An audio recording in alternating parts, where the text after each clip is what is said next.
it is time for me to reveal who I truly am. Oh, my name is Fox, and I'm Ainz, Fox, and I just finished the newest episode of Overlord, Season 3, Episode 12, and accurately called Massacre, which I will say also, even though I did finish, like, the entire episode, like, the last bit was cut off, but it was cut off at the exact right amount. But, like, I'm gonna have to probably, like, I'll probably my next video on the next episode, hopefully I remember. But, I, like, the last bit, like, when the credits start rolling and it kind of does, like, it continues into the credits. I missed one bit, but but, like, it's right at one point where I'm like, oh, good day. It's freaking great. But anyways, this is Massacre, which, now this is the start of the war, where Gilgamesh is basically said, Lord Ainz, can you know, I want you to use your most magic spell, your strongest spell. I want you to use that to signal that we're going to fight. Okay? And apparently Ainz was said, sure, why not? But you know, it's not.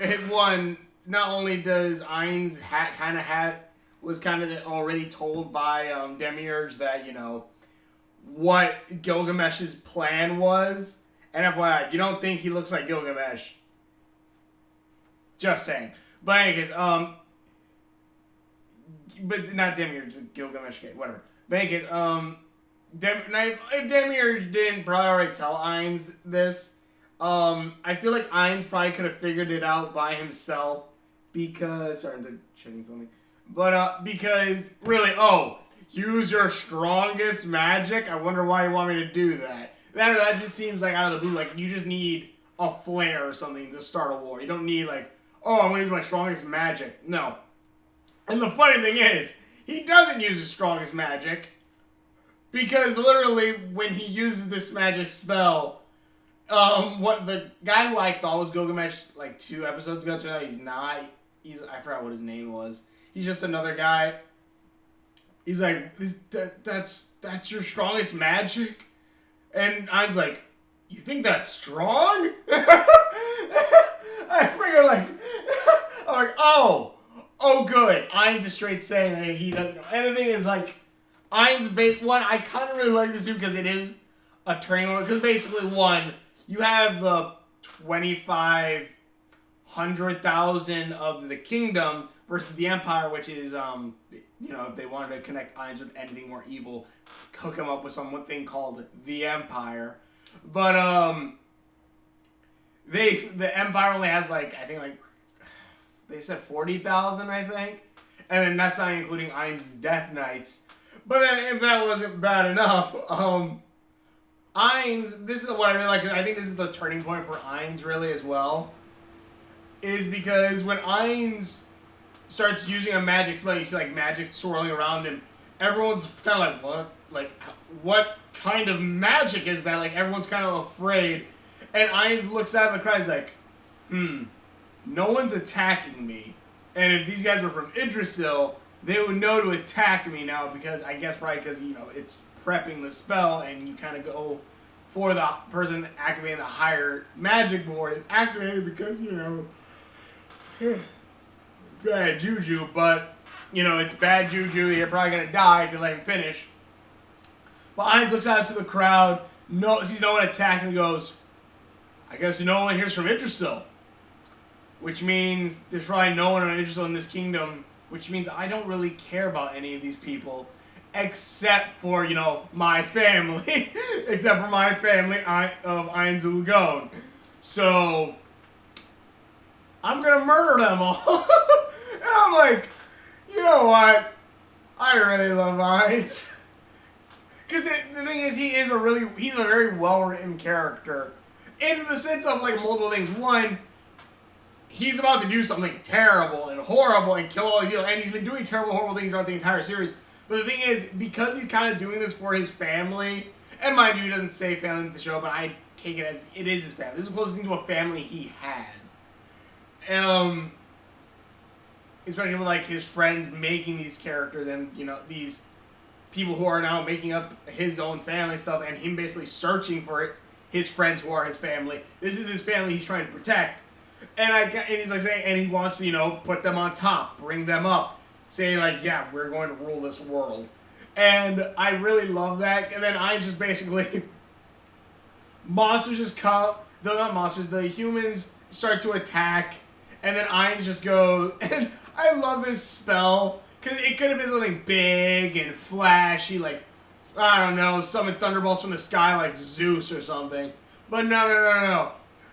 The army men start running, and they just start dropping, just and like, when that starts happening, when the lights start spinning around them, Stronov and that one other guy, which I'm like, fudge me, I hope, there's another guy, which I'm bringing up in the minute, like, as soon as Stronov sees that, he's like, get your men, get out of here now. And he's like, yeah, I'm gonna do that. And he leaves, that one guy leaves along with like all of these other adventurers, and they're tailing it out of there. And he's like saying, warn everyone to retreat. And then before Ainz uses his spell, which then just starts dropping bodies, literally. And the thing is, that's only half of the effect, because then it summons Cthulhu multi-mouthed monsters that look like something that came out of Full Metal Alchemist with gluttony. It looks like something like that. Or was it Envy that had all the mouths? I think it was Envy. Envy was the one I think who had like all the different mouths on him. In any case, it looks like he has multiple of these. He only has 5 of them, which is like, wow, a new record. And he's like, I think I'm the only person who's ever been able to summon 5 of these at the same time. And I'm like, oh, so these are definitely quality over quantity. And not only that, like, he basically says to this guy, like when the guy's like, wow, that's some strong magic. He's like, oh, no, this isn't the strong magic. He straight goes like, no, this isn't the strong magic. You see, all of these guys, you see, all these people who died right now, yeah, they're actually an offering to the fertility goddess. And when she gets this offering, she's gonna send me her beautiful children. And of course, again, Cthulhu multi-mouthed monsters who baa like goats. And basically, like he says, go kill everyone except for these 4 people. And the goats just go and just start murdering the rest of the kingdom, and the kingdom runs away. Ainz starts laughing.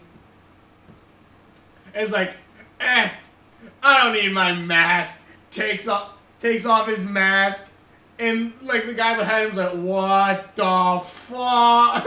And takes off his gauntlets, opens up his chest piece to show his rib cage and like the gem in his stomach. And they're like, he's like, you're all, and like he summons one of the goat things. One, he says, after he's just murdering everybody, Ainz goes, applaud for my power. And all the Knights of the Empire, the team that he's supposed to be on, are just like, yeah, woohoo, Ainz, yeah, woohoo, don't kill us, just starts clapping away, and then books it when Ainz calls one of the goats over, and basically goes up and he's like, all right, well, I'm gonna go kill the rest of them. He's like, well, because really he told the guys like, well, basically the plan was I used my magic spell and you guys send your army men to go kill the rest of them. But because your army men aren't doing that, don't worry, I'll do it myself. Mayor, keep an eye on him, make sure he doesn't die. And the guy's like, what? You're gonna go kill more of them, even though they're retreating. Are you a demon? He's like, no, I'm an undead. Don't get them mixed up. And friggin' gets on his goddamn demon monster and heads off to go murder the rest of them. And I'm just like, Jesus. Ainz is awesome. I love Ainz. Ainz is honestly one of my favorite characters. He is probably one of my favorite characters. Might be one of my favorite goddamn stories. And basically then Ainz goes, Stronov. Well, one, the king is there. And the king's like, I'm not retreating. I'm gonna stay with my men in this comfy tent in this warm thing while my army fights outside. I'm just thinking, I've seen a king fight with his men before, and it's glorious. It's called Code Geass. If you want to fight as the king who goes to war with his men, you do it like Code Geass. You stand on the front goddamn lines, and you go in and fight. If you want to say you're the king who fights with his men, that's how you fight as a king. Yeah. But, and mind you, I'm talking about Lelouch. I'm not talking about freaking, the king of Britannia. Though technically Lelouch is the king in the Black Knights in, you know, chess. But in any case, that's how you fight. But the king's like, is there really nothing I can do? He's like, no, there's nothing you can do. You're gonna die. And he's like, oh, okay. And, basically everyone says that they'll, you know, protect and fight off as much as they can. I'm gonna call him Climb. His name's Climb. Climb comes in. He's like, well, I'll fight and lure them away. My armor's shiny enough. He's like, all right. And Brain says, I'll fight too. And the king's like, all right, you men, I'll give you your great reward if you survive this. And Climb's like, I don't need a reward. And Brain's like, my reward is that he gets to marry your daughter. And he's like, what? He's like, yeah, that's my reward. And the king's like, you know what, live. We'll see what happens. And then Stronov comes. He's like, I'm ready to fight. He stands in front of the goat thing, and the goat thing's just like, meh. He starts walking away. And Stronov's like, no, fight me. Goes, attacks. The demon's like, looks at him, baps him away. He's like, oh. And basically then Climb and Brain come in, and they see another goat thing coming. And also, I forgot to mention, another one of the goats is heading towards the guy that he was talking with Stronov, who has, like, the kid. Who, like, you kind of get a connection for it. And this guy even says, like, oh, yeah, I wanted to take the throne once, but I don't want to anymore. I think he said because of his son. I can't remember. But basically, he's running away, and I'm like... And again, this is a good... And I'll bring up the Stronov stuff in a second, but, like, this is a good part of really much of this writing, because we know... This story doesn't follow the usual thing where it's like, oh, the one young adventurer wants to take her sisters away from her not really good parents and bring them somewhere nicer and better, and the little girl's gonna wait for him. We know that character is not coming back, and that she literally is then ripped apart and taken apart to then be used for other things that the Tumanazariq needs, like any other animal.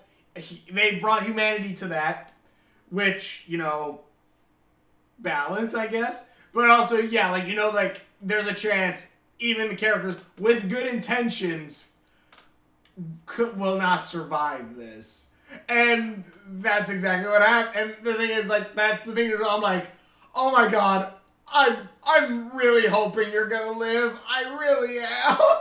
And like a bunch of other adventurers died to let this guy get away, and we still don't know if he did get away. So, who knows? But basically, back to Stronov, back to this Team Sonic, because literally their colors are Team Sonic. Stronov, Brain, and Climb look up and they see the goat man. They see the goat and they see Ainz standing up there, full undead, and he's like, and Ainz goes, Stronov, so nice to see you again. And Stronov's like, would it be nice if, I don't know if it'd be disrespectful to say nice to you as well, since it seems you have given up your humanity since the last time I saw you. And Ainz goes, no, I've always been like this, which is true. He's like, I've always been like this. Ainz jumps down. Stronov's like, so why are you here? Because I doubt you just came here just to say hi. Because they even say, like, it's been a long time since these two have seen each other, which I'm going to guess the books are probably going to tell me a lot more how long they've been separated. Because, again, I just haven't finished my book 1. I need to just sit down and read it through it. But I'm assuming it must have been months. It had to have been months. Maybe a year? I doubt it. I'd say it's probably been like maybe 6 months. I want to say it's about maybe 6 to 7 months since Ainz had entered this, to the Tomb of Nazareth has been transported here. I want to say around that time. But yeah, so Ainz basically goes down and goes, and Sharam says, so why are you here? And Ainz goes, and this is where the video cuts out, and like it won't let me go back. I'm like, fudge you, new Hulu. But Ainz then just goes, I've come to ask you for something. Join me. And I'm just like, fudge, you freaking better. Oh, God, you freaking better join him, god damn it. He's not. He's probably not. He could. I hope he does. He's probably not. But I hope he is. Because, by God, I would love to see Stronov.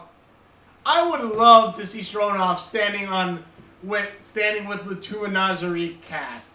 Because he would, be the second human from this world to be brought into the Tomb of Nazareth. And I don't say that as because we have like Gilgamesh and some of the Empire that technically had entered the Tomb of Nazareth, but I mean join their forces.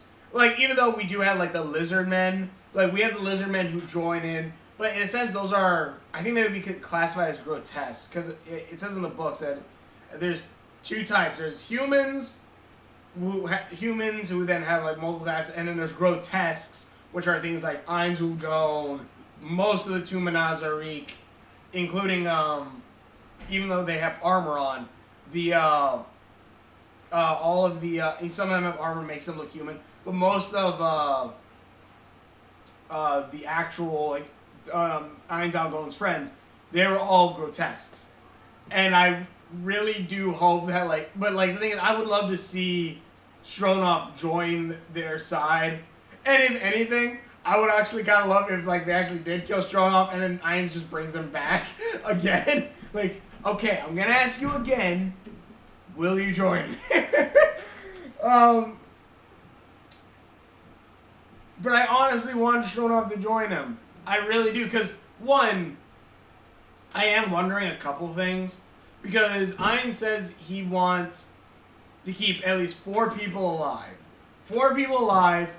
And the thing is, like, with the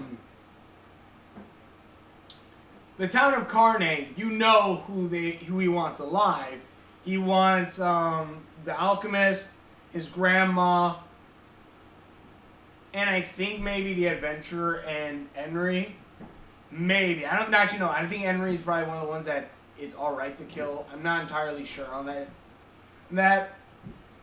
But you know which characters are gonna stay alive, and the others can go F off. But and I say that in the sense that Ainz is just like, yeah, I don't care about everyone else. I just need the guys who really make my potion. And the things that keep him there. So Henry is probably safe. But then you have, but this one you really don't know. Like, I don't know. Does Ainz know about Brain and Climb? Because those are really the only characters that really kind of stand out to me. Is Brain, Climb, and Stronov, and maybe the King. But other than that, I really have no idea who would be alive. Like, I really don't know why anyone else Ainz would really care for to stay alive. Because at least in those senses, you get Stronov, who is apparently the strongest warrior in this world. You also get Climb, who Shaltir might want. It wouldn't be surprising if Shaltir wants Brain for whatever reason, maybe just because he cut her nail, or maybe Ainz is interested in him because of his swordplay. I don't know. Maybe just as a training. Who knows? Not to mention that's a good reason to have Stronov. Climb, I don't honestly know. I don't know, not to break up Team Sonic. But yeah, that's the only ones I can think of. And then the king, because Ainz probably wants to make a deal with him, it'd probably be hard to do that way if he's dead. But yeah, I love this episode. That was real good. And like by the time it was ending, like, oh, don't end now.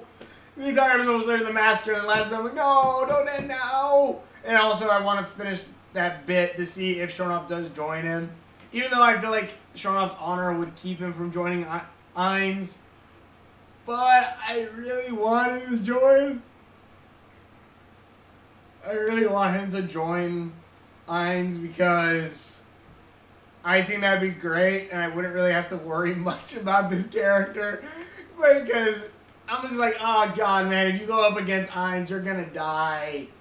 You just are. This man just murdered like 40,000 men, like I don't know, half of the army, and turned them all and used them to sacrifice to summon demons from a goddess. Maybe you shouldn't fight him. Come on, join him, please. I don't need to see Shonoff get murdered by Ainz. I really don't. Ah, god damn it. Also, another quick thing before I end this. I actually really like that, like, you know, it's kind of like the whole join the dark side, Luke, kind of thing. But the thing is, because we know, one, that Ainz is the main character, as well as because, like, you know, we've seen that Ainz, even though he's seen his bad guys towards everyone else, he kind of has a thing, you know, protects his family. If Shonoff did join him, one, it would be cool, and two, you know, it's like, you know, it's kind of like join the dark side, and it actually works. And not only that, we know that he'll probably be protected by Ainz, or at least by, you know, the Tuma Nazarick. And it would be cool to see that happen, and also see, like, the whole, like, come to the dark side thing, but it is kind of like join the main cast. Join the good guys, kind of, but they're the bad guys. I don't know. They're the bad guys, and whatever. But still freaking great. But yeah, that's episode 12, Massacre of season 3 of Overlord. It's so good. I love it. I don't want to see Shonoff die. I really don't. I want to see him join Ainz. I would love to see that. But who knows? Either way, tell me what you guys think in the comments below. Thank you so much for watching. Which videos that I've done. Links are on my Facebook. It's on there somewhere. We will.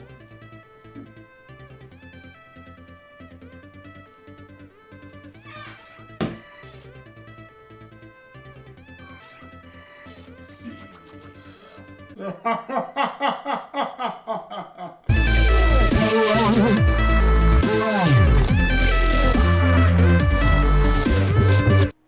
ask you all to join.